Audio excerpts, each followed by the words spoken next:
Hold way. on. Now, the Adamawa breakfast is even more popular than the breakfast that your significant other served you, because this one was served well, polished golden plates in Adamawa State. Let's get right into our conversation. All right. Well, the breakfast we're talking about is the one Atiku and Obi had in Adamawa State recently.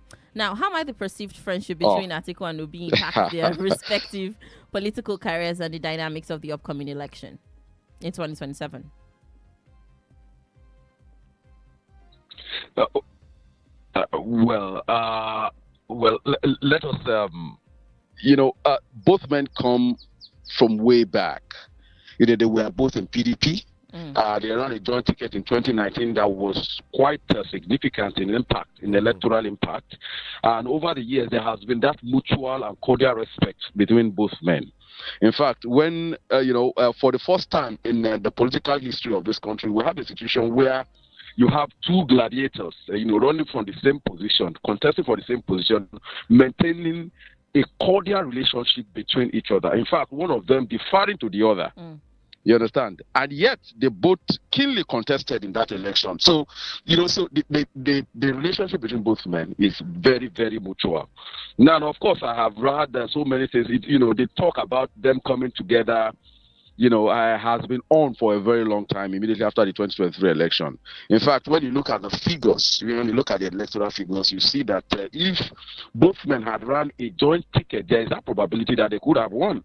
Because both men had 66 million. Put that together, that gives you 12 million against Tinubu's President Tinubu and APC's 8 million. So you are talking of, what are a viable political option. But again, politics is not a game of 2 plus 2. Sometimes 2 plus 2 does not end up in giving you 4. That's the thing about politics. And of course, you've had a spokesman from both sides, saying that it's not more than just friendship.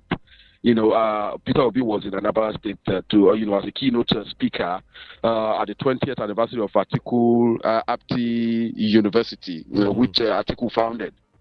He was there, and it was a big honor for him. It was a milestone for the university. Definitely, when you have that kind of august visitor, you go out to, give him a befitting welcome. And one of those befitting welcome is that, breakfast you talked about now.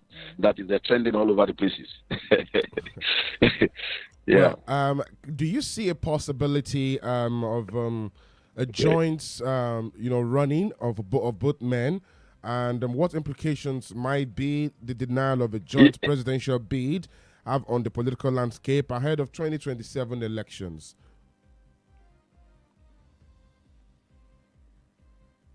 Hello, Nicholas. Well, that's a very dicey one. You see, I said it's a very dicey one. That's a very dicey political calculation. Like I said earlier, you have 6 plus 8. If both men maintain their figures in 2027, coming together might, upstage their APC. But again, you have to look at, politics is not. There are several dynamics that will come in between now and 2027. It's way too early to judge. Especially when we are talking about humans. Anything could happen. Then apart from that, there are in both places, in both camps, there are very, very entrenched individuals, very strong and powerful interests who insist that their candidate must take the lead. You understand? So, by virtue of seniority, by virtue of experience, you might have an Atiku, coming tops. But the thing is, a lot of gladiatorial interest in the political scene. Would they be comfortable with an Atiku? So it's for quality opposition. Then again, you see, the Nigerian the Nigerian presidency, like the U.S. presidency, rests so much power on the man who is in charge. That is the commander in the CEC. So the VP most times appear to be like an extra tire. So now, considering the kind of the campaign that has been sustained by Peter Obi, we are talking what he envisages, what he's campaigning for is a total rehaul, something fresh from what we have been saying. And of course, the man has the pedigree, to speak for him. He's been in Anambra, he's done something that is quite remarkable as a governor. So he's saying that at the national scale, that he could transform that. And a lot of people have keyed into it. Significant interests have keyed into it in the business sector, in the political, especially among the youth across Africa. They have keyed into that vision. So will they be contented to see him play second fiddle while Atiku takes the lead? That is another thing you have to consider. Okay, well, let's move away from that conversation and move to the story on Governor Babagana Zulum of Borno State. And he has revealed that certain individuals are benefiting from the ongoing insurgency in the state. What's your reaction to that? The military, right? Well, you see, he hasn't made a strange out of the ordinary claim. It has always been there. You see, acts of sabotage, insurgency, there is this common saying, that was, allegedly, popularized by the former head of state, Sani Abacha, that if insurgency goes beyond 48 hours, then personnel within the government are involved. You understand? You see, don't forget that this would not be the first time he's clashed with the military brass. If you recall, at the outset of his administration in his first term, he had a major bust-up with the military, accusing them of staying away from the conflict zone and just staying outside the city walls and collecting bribes, collecting tools from hapless citizens. It was a major bust-up, and the man stood his ground. And he won a lot of admiration from there. And the man has been consistently doing a lot in terms of ensuring security in his state. So what he has said is not in no way strange, and I back him 100% because given my experience too, as a journalist, we've had a lot of some of these issues. Don't forget, there was an issue some few days ago, concerning Fisayo Shoyomo. The Foundation of Journalism founder, very true. Who was arrested by military, somebody that went undercover to do the story on oil bunkering, only for, the army to arrest him. And they even came out. I don't know whether you've listened to his interview on channels. Yes. That they gave up to the information. He told them that this is what I'm. He hadn't told anybody that he was working on oil bunkering, but it was the military brass that let the cat out of the bag. That this was what he was working. So virtually all the criminals took to their heels. And there was a lot of information sharing between the two of them. And it was a poor handling of the situation. And the man came out, he said he came out and identified himself. They questioned him. The moment his name is well known. And you heard him for 3 days. If not for the public uproar, they wouldn't have released him. So, what Zulum has said is in no way, it is not strange. And let me take you back to Niger Delta. And I know that there has been a time when is it Flotilla, one of these private security company guarding the pipelines, accused the naval officers of sabotaging his efforts. So there has been those claims. And you see, what we need to understand is that pipeline, anything that has to do with insurgency is always a very lucrative thing for the military, for the security agencies. You have a few bad eggs who corrupt so many others. They will always reveal intelligence. They will reveal, they will give them access ways and things like that. It happens. There is no denying it. So the will to really clamp down on some of these things, even after, a revelation by a highly placed source like Babagana Zulum, a governor, is something worth worrying. That it's a worrying, it's a concerning, situation. A few days ago, I think I was watching I think I saw the thing I saw the YouTube interview of Zamfara State Governor, with BBC. When he was talking about the incapacitation of state governors, that yes, on paper, they are the chief security officer of their states. But in terms of power, they are powerless. They have, an ordinary GOC can override the governor.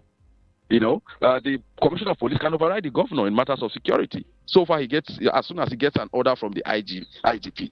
You see, unless we have a situation where some measure of control, the control of force, maybe minimal, maybe medium scale force, is put under the care of governors, we will still continue to experience very, all this aberration in our security architecture. And that goes to saying that we have to hasten up on this state police thing. State police thing. All right.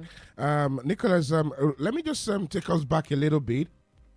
You remember there was a point during the former administration of former President Muhammadu Buhari where it was said that a list was circulating at that time revealing the sponsors of some of this insurgency. Now, what Babagana Zulum, the governor of Borno State, just said, like you mentioned, is not a new information that Nigerians should get or consume at this time. It has been there before now. There was a list that was circulating for sponsors of Boko Haram. Little or nothing was heard from this list or about that list. My question then is, what's the next line of action? What's the next line of action? Because you have this revelation from the governor. At least it gives us a pointer that if you want to find a solution, there is a way to find a solution to these things. But there are some stumbling blocks. What action should the president take? Or shouldn't the president be involved? Or maybe the DSS at this time?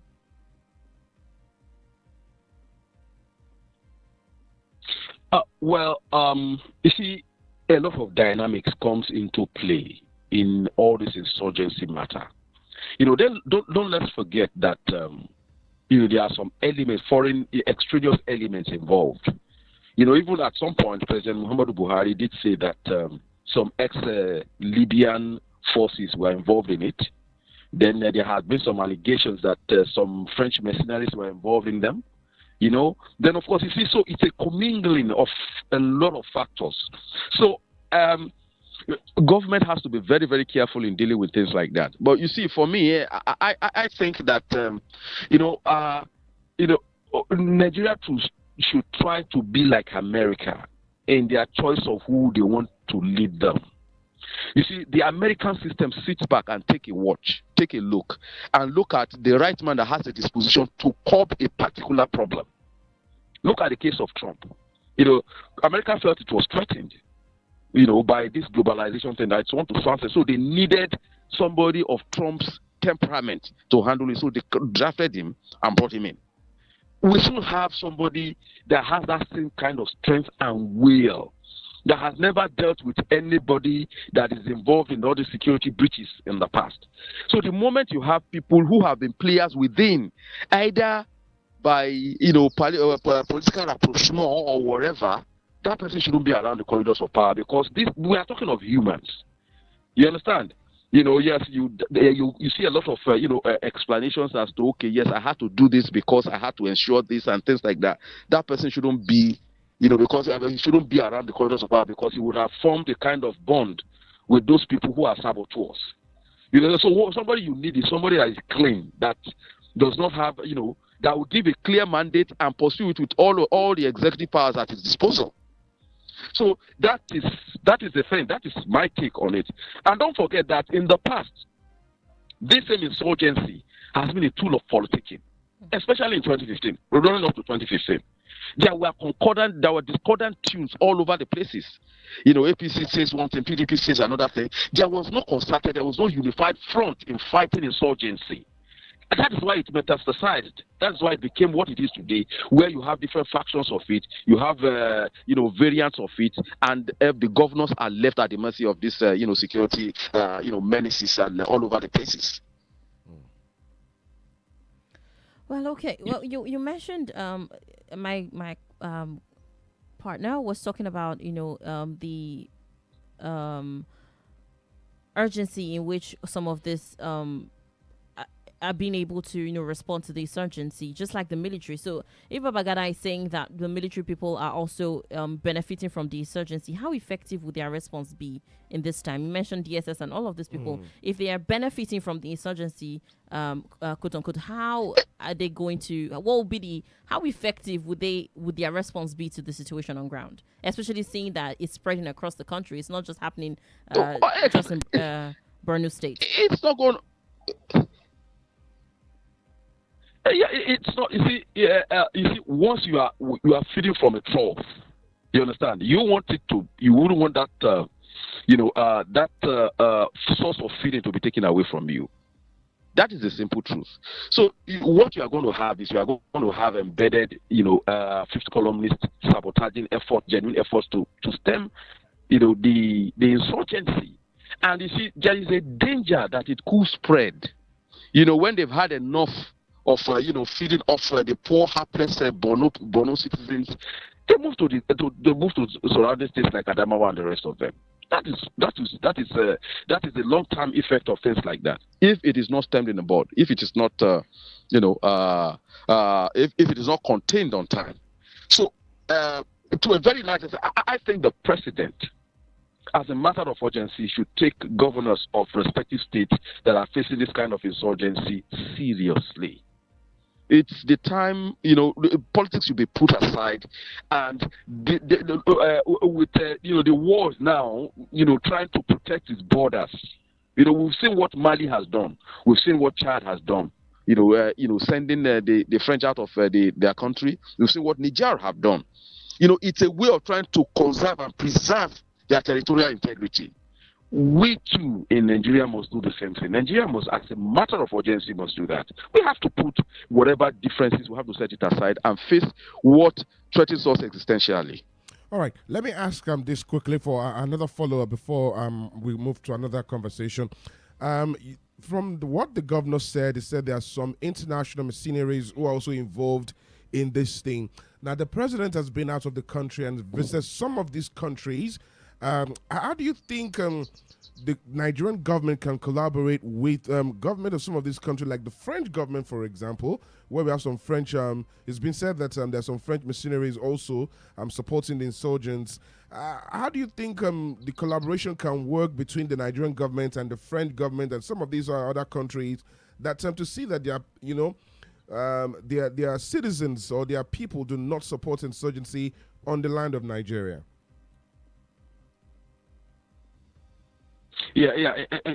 In the areas of intelligence sharing, that is a very, very good, a very good place where there could be collaboration. But again, you see,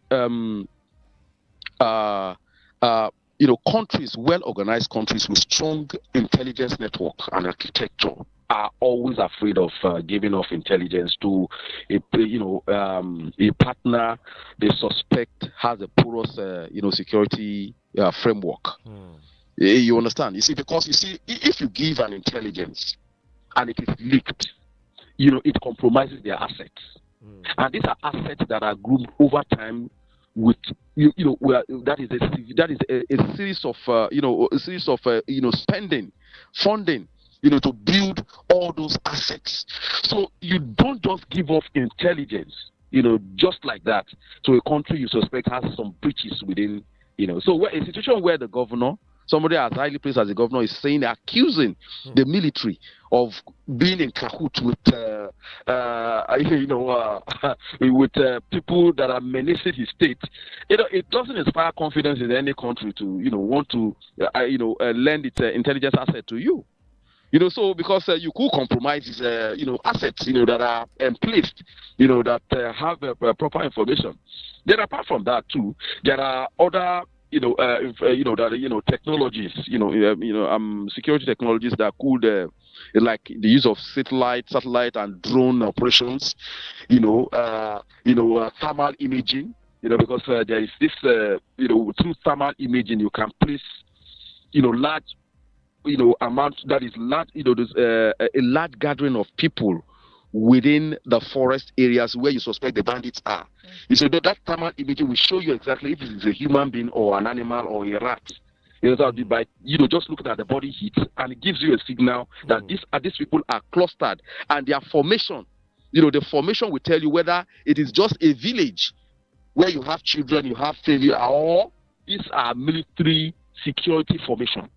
They are so advanced, they know some of these things that they can always avail us with them. But we need to show that we are willing, we have to demonstrate a will that we want to curb it in earnest before they can make all those things available to us.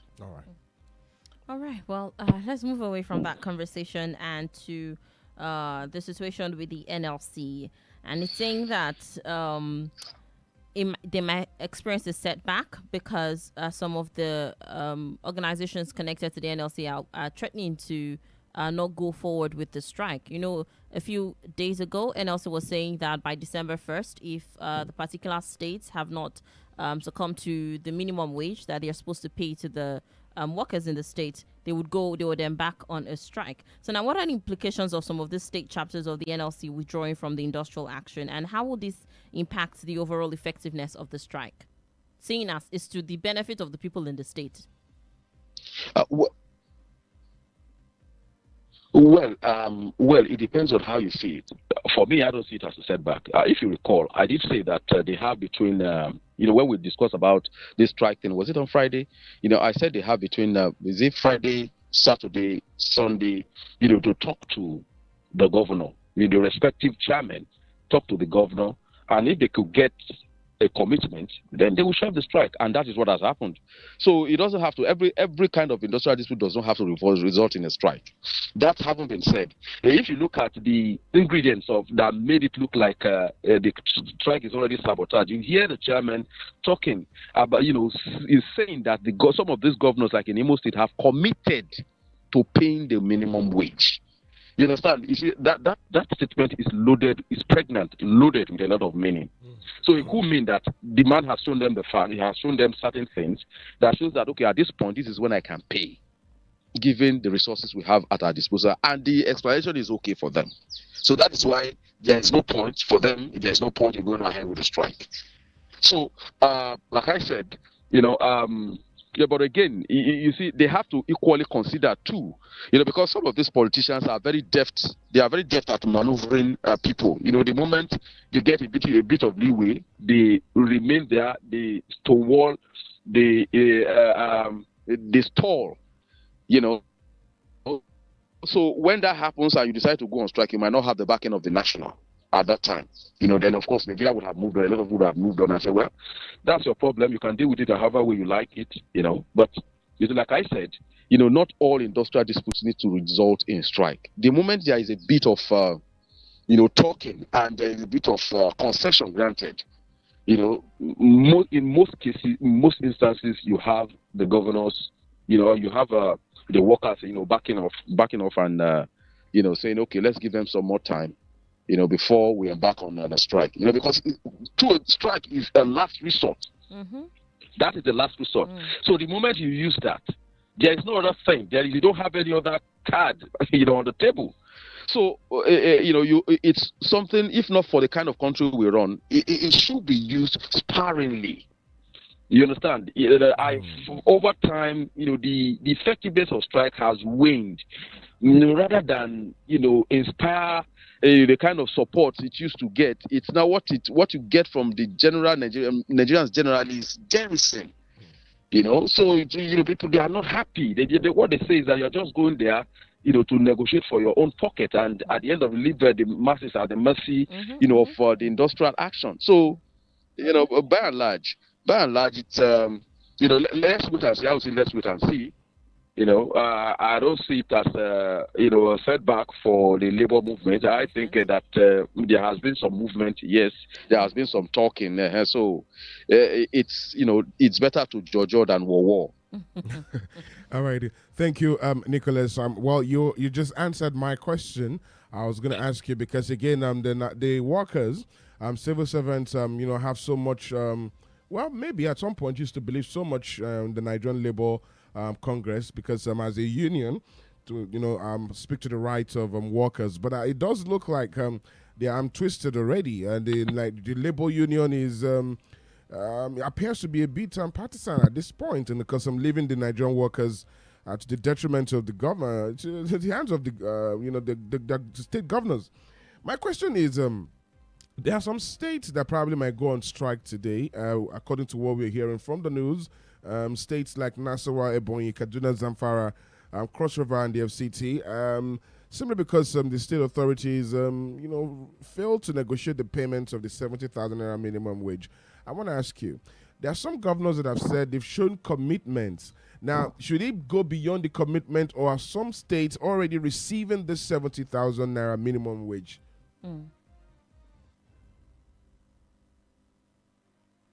Apart from commitment, you have to show, Okay. pause that you will be committed to what you have promised.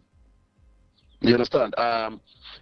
Like the case of Lagos, like the case of Rivers, like the case of, they have shown sufficiently, and they have even, some have even started paying, So now, like I said, a negotiation within industrial dispute is a very, very dicey thing. It is not what you just sit down without being prepared. But unfortunately, like you rightly said, the labor union is no longer as it used to be. Or maybe we never even had any labor union in the first place. Because, when you go back into history, you tend to see that, the kind of labor movement that we are having now was not what we used to have historically in the 60s during the colonial era, where they move with one voice. You have the case of the Agbekoya, all those kind of things. You don't have those kind of things anymore. So this is what you have are just, pretenders. The labor activists who are just pretenders. They are just there for the perks of the office. They are the moment, any kind of pressure, any kind of political intimidation, they collapse. And they even go as far as going to the other side to have to negotiate how it might appear as if they are doing something, and we'll just try for 1 or 2 days, just reduce the money, and then we'll call it off, so that it will appear as if we are doing something. Things like that happen. Yeah. I don't know whether you watched. You watched. You saw this podcast. That this. Is it Honest Bunch? They came on, they brought in a Showore on a popular podcast, where he said, look, this is what they do. The Showore has been an activist for a very long time.